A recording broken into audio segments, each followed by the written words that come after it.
పాపం పాలకుర్తి ఎమ్మెల్యే యశస్విని రెడ్డికి వచ్చిన కష్టం ఇంకెవ్వలకు రావద్దమ్మా.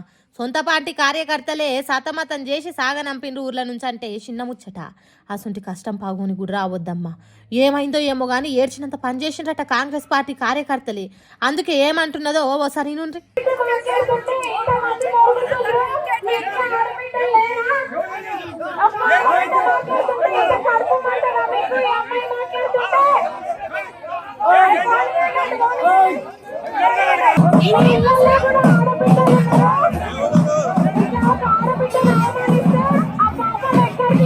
అవును మేడం, ఎమ్మెల్యే ఆడపిల్ల కాబట్టి ఆమెను మాట్లాడనీయకుంటే ఆ పాపం ఎప్పటికి ఓదు మేడం.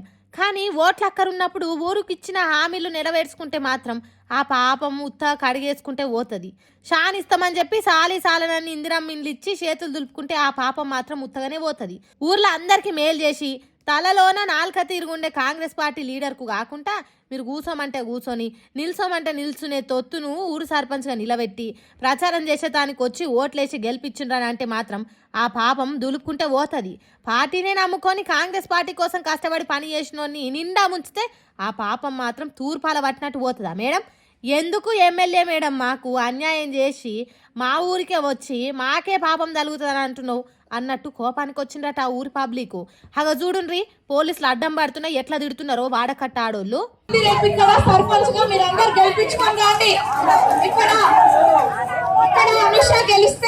తప్పకుండా నేను అన్ని మొన్ననే ఆరు ఎక్కువ ఇచ్చిన అంటే రేపు ఇంకెంత ఎక్కువ ఇస్తానో ఆలోచన. జెండాలు మోయించి బ్యానర్లు కట్టించి పబ్లిక్ను మీటింగ్లకు తీసుకుపోయి కష్టపడి కాంగ్రెస్ పార్టీ కోసం పనిచేసినోని కాదని ఏరేటోళ్ళకి గెలిపించేదానికి ప్రచారానికి ఎట్లొస్తావు? నీకెందుకు దాకది పాపం అన్నట్టు కోపంతో ప్రశ్నిస్తున్నది. అంత లొల్లిగా కూడా యశస్విని రెడ్డి ఏదో ఒకటి మాట్లాడి బయటపడ్డది. కానీ పాపం అంత కష్టం ఎవ్వలకు రావద్దు. సొంత పాటోళ్ళే మొత్తమర్రకుంటా మొత్తుకునుడు అంటే ఎవ్వలకు చెప్పుకోలేని బాధ అది. అన్ని ఊర్లలో ఇట్లనే ఉంటే ఎమ్మెల్యే యశస్విని రెడ్డి పరిస్థితి వచ్చే ఎన్నికలల్లా ఎట్లనో ఏమో పోండ్రని అంటున్నారు పాలకుర్తి పబ్లిక్. చదువుల గురించి చెప్పుడు చేతాడంతా శేషుడు మొల్తాడంతా అన్నట్టే ఉన్నదని రేవంత్ రెడ్డి సర్కార్ను సాకి రేవుల వేసి ఉతికినంత పనిచేసిండు మాజీ మంత్రి హరీష్ రావు. హైదరాబాద్లున్న బాగ్లింగంపల్లి మైనారిటీ గురుకులంలా రాత్రిపూట పెట్టిన అన్నం తిని 16 మంది విద్యార్థులు ఆగమైందట. కక్కుడు ఏరుగుడు కాలు చేతులు గుంజుడా అయిందట. వాళ్ళను పరామర్శించడానికి మాజీ మంత్రి హరీష్ రావు కింకోటి దావఖానకు చేరుకున్నాడు. అప్పటిదాకా సర్కార్ నుంచి ఓ మంత్రి రాలేదు, ఓ ఎమ్మెల్యే పోలేదు. కానీ మాజీ మంత్రి హరీష్ రావు ఆపద వచ్చిందని ఆగ మేఘాల మీద చేరుకున్నాడు దావఖానకు. కడుపు నొప్పితో దండలాడుతున్న ఓ పాప కన్నీళ్ళు తుడిచిండు.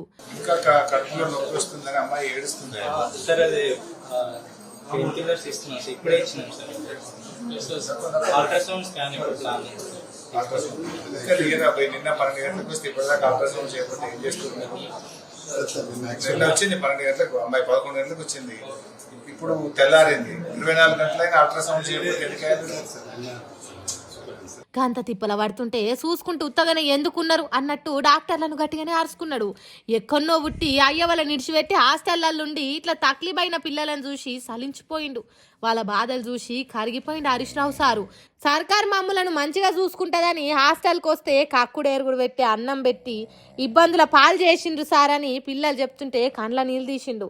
ఇంత జరిగినా కనీసం ఓ మంత్రో ఓ ఎమ్మెల్యేనో వచ్చి చూడరా అన్నట్టు కోపం చేసిండు.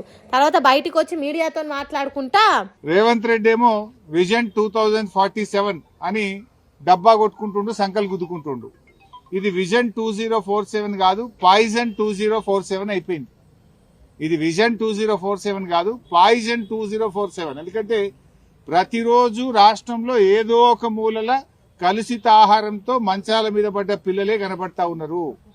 పాయిజన్ తో ఇవాళ పిల్లలు ఆసుపత్రుల పాలవుతున్నారు. ఇప్పుడు గౌరవ ఎమ్మెల్యేలు నేను కొంతమందిని పరామర్శిస్తే మంచిగా అయినాక మరి ఏడిపోతావు బిడ్డ అంటే నేను పోను, హాస్టల్కి పోను ఇంటికే పోతా అంటారు పిల్లలు. నేను ఇంటికే పోతా, ఇక పోను గవర్నమెంట్ హాస్టల్కు అని పిల్లలు వణుకుతున్నారు, భయపడుతున్నారు. నేను ఓనవ్వో సర్కార్ హాస్టల్ కానీ పాటలు పాడుకునే తట్టు చేసిండు మన విద్యాశాఖ మంత్రి సీఎం రేవంత్ రెడ్డి. అంటే విద్య అనే అమ్మాయితోని ప్రేమల ఏ తిరగబడ్డాడో చూడుండ్రి. కేసీఆర్ ఉన్నప్పుడు ఊగిసొంటి పరిస్థితి కానొచ్చిందా ఎక్కడన్నా? అంత ఆగమాగం చందన చేస్తున్నారు హాస్టల్ అని హరీష్ రావు అరుచుకున్నాడు. తెలంగాణ రైజింగ్ కేవలం ఆ ఫ్రంట్ పేజ్ యాడ్లు, పేపర్లలో ఫ్రంట్ పేజ్ యాడ్ల మీద, టీవీ అడ్వర్టైజ్మెంటుల్లో, హోర్డింగ్ల మీద మాత్రమే తెలంగాణ రైజింగ్. కానీ ఇక్కడ పిల్లలు మాత్రం ఆసుపత్రుల్లో మంచాల మీద ఫాలింగ్. తెలంగాణ ఎదుగుడు గారు హాస్టల్ పిల్లలు పడిపోవడం అవుతున్నది. ఇంత జరుగుతున్నా పట్టించుకున్న పాపన ఓతలేరు సర్కారీ ఎమ్మెల్యేలు మంత్రులు. ఇది కాంగ్రెస్ పార్టీ పనితనం అన్నట్టు ముళ్ళు కట్టెతోని ముడ్డి మీద ఒడిచినంత పనిచేసిండు. 90 మంది పిల్లలు ఆసుపత్రుల పాలైతే ఈ రాష్ట్రంలో ఒక్క మంత్రికి కానీ ఈ ముఖ్యమంత్రికి కనీసం చీమగుట్టినట్లేదు. ఒక్కరు కూడా వచ్చి పరామర్శించింది లేదు ఇప్పటిదాకా. They are busy. ఫుట్బాల్ ఆడడంలో ముఖ్యమంత్రి మంత్రులు బిజీ ఉన్నారు. పిల్లలు దవాఖాన్ల పాలైతే ఈ గవర్నమెంట్కు చీమగుట్టినట్లేదు. 5 కోట్లు పెట్టి ఈయన ఫుట్బాల్ నేర్చుకోవడానికి 5 కోట్ల గవర్నమెంట్ డబ్బులు పెట్టి రేవంత్ రెడ్డి ఫుట్బాల్ స్టేడియం కట్టుకున్నాడు. మరి అంతే కదా, తెలంగాణ పిల్లల కంటే ఫుట్బాల్ ఆటే ముఖ్యం కదా. వీళ్ళ పానాలు పోతే పెద్ద ఫరక్ పడదు, కానీ ఫుట్బాల్ ఆట ఆడే ఛాన్స్ మళ్ళీ వస్తుందా రేవంత్ రెడ్డికి? అసలే రాహుల్ గాంధీ వస్తున్నాడట రేవంత్ రెడ్డి ఆట చూసేతానికి. కాబట్టి అదే ముఖ్యం మన ముఖ్యమంత్రికి. అది ఆడకుంటే ఎంత నష్టం ఏం కథ. తెలంగాణ అల్లకల్లోలం అవుతుంది.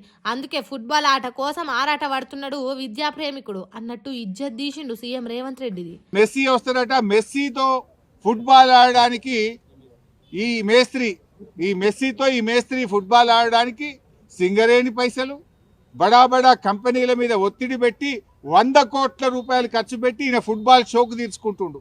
ఆ 100 కోట్లతోని ఓ మంచి హాస్టల్ కట్టు, పిల్లలకు కడుపు నిండా అన్నం పెట్టు, ఓ స్కూల్ కట్టు. నువ్వు సిఎస్ఆర్ డబ్బులతో, సింగరేణి డబ్బులతో, ప్రభుత్వ డబ్బులతో స్టేడియాలు కట్టుకునేంది, ఈ ఫుట్బాల్ షోకులు తీర్చుకోవడం ఏంది? అంటే ఫుట్బాల్ ఆట ఆడితే హాస్టల్లో ఉన్న పిల్లల సమస్యలు తీరుతాయి. ఇంకోసారి ఫుడ్ పాయిజన్ కావద్దంటే ఫుట్బాలే ఆడాలి కావచ్చు సారు. మంత్రులు, ముఖ్యమంత్రి అందరు హైదరాబాద్లో ఉన్నారు. ఈ పిల్లల్ని వచ్చి చూడడానికి మీకు టైం దొరకలేదా? మీకు ఎంతసేపు ఫుట్బాల్ ఆడడానికి నీ షోకులకే టైం సరిపోతలేదు, నీ కబ్జాలకు, నీ కమిషన్లకే నీకు టైం సరిపోతలేదు. పిల్లల్ని ఆడబట్టించుకుంటున్నావు నువ్వు. ఈ రోజు వరకు హైదరాబాద్లో ఆసుపత్రుల్లో పిల్లలు మంచాల మీద ఉంటే ఒక్క మంత్రి కానీ ముఖ్యమంత్రి కానీ వచ్చి పరామర్శించాల్సిన బాధ్యత లేదా? 61 సార్లు ఢిల్లీ వేయండి ముఖ్యమంత్రి.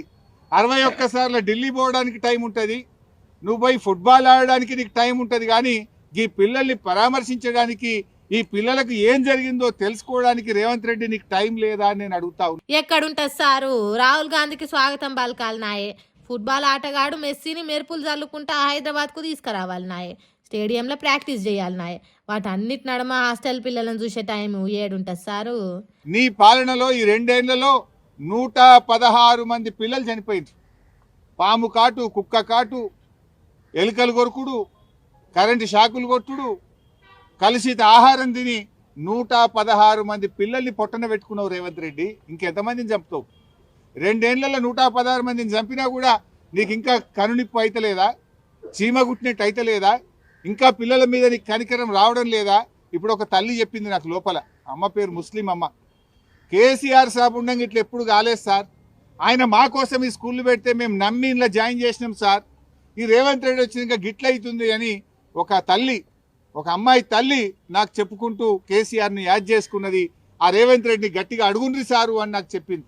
ఎసొంటి రోజుల నుంచి ఎసొంటి రోజులకు వచ్చినాం అనేది జనమే మనకు చెప్తున్నారు. అయినా కాంగ్రెస్ సర్కార్కు బుద్ధి కలుగుతలేదని రేవంత్ రెడ్డి పాలనను షీల్చి చెండాడిండు. తర్వాత కాంగ్రెస్ పార్టీ పెద్ద మనిషి రాహుల్ గాంధీని కూడా గట్టిగానే అరుచుకుండు. ఇవాళ ఈ రాష్ట్రంలో దాదాపు 200-300 మంది రైతులు చనిపోతే రాహుల్ గాంధీ రాడు. ఈ రాష్ట్రంలో 160 మంది ఆటో డ్రైవర్లు చనిపోతే రాహుల్ గాంధీ రాడు. 116 మంది విద్యార్థులు చనిపోతే రాహుల్ గాంధీ రాడు. 42% బీసీలకు రిజర్వేషన్ ఇవ్వకపోతే పోరాటాలు జరిగితే రాహుల్ గాంధీ రాడు. కానీ రేవంత్ రెడ్డి ఫుట్బాల్ ఆడితే చూడనీకి వస్తాడు ఢిల్లీకి వెళ్ళి. వా రాహుల్ గాంధీ నీతి, నువ్వు ఎంత గొప్పనివే. ఓట్ల ముందు మాత్రం ఆటోలు ఎక్కుతావు, లైబ్రరీలు తిరుగుతావు, రైతుల కోసం వరంగల్కి వచ్చి డిక్లరేషన్ పెడతావు. ఇప్పుడు రైతులు చేస్తే రావు, పిల్లలు చేస్తే రావు, ఆటో డ్రైవర్లు చేస్తే రావు, పిల్లలు రోడ్డు ఎక్కితే పట్టించుకోవు. రేవంత్ రెడ్డి ఫుట్బాల్ ఆడితే చూడనీకి వస్తుండు రాహుల్ గాంధీ. ఇది కాంగ్రెస్ పార్టీ విధానం. దీన్ని బట్టి అర్థం చేసుకోవచ్చు కాంగ్రెస్ పార్టీకి పేదలంటే, ప్రజలంటే ఏ పార్టీ చిత్తశుద్ధి ఉన్నదో అర్థమవుతుంది. ఈయనో సిద్ధాంతి ఆయనో వేదాంత అన్నట్టు ఒకళ్ళు ఫుట్బాల్ ఆడితే ఇంకొకరు చూసేతానికి వస్తున్నాడట. రాష్ట్రం ఏమైపోయినా మంచిదే అని సీఎం, కాంగ్రెస్ పార్టీ ఏమైపోయినా మంచిదే అన్నట్టు రాహుల్ గాంధీ. రెండే అన్నట్టున్నదని గట్టిగానే అరుచుకున్నాడు హరీష్ రావు సారు. మరి ఇప్పటికైనా మంత్రులు అనేటోళ్ళు ఆ దావుఖానకు పోయి పిల్లల బాగోగులు చూసుకుంటారా, లేకుంటే గడ్డి గంగల పోతుంది, వడ్లు వాగుల పోతుంది అన్నట్టే ఉంటారా అనేది చూడాలిగా.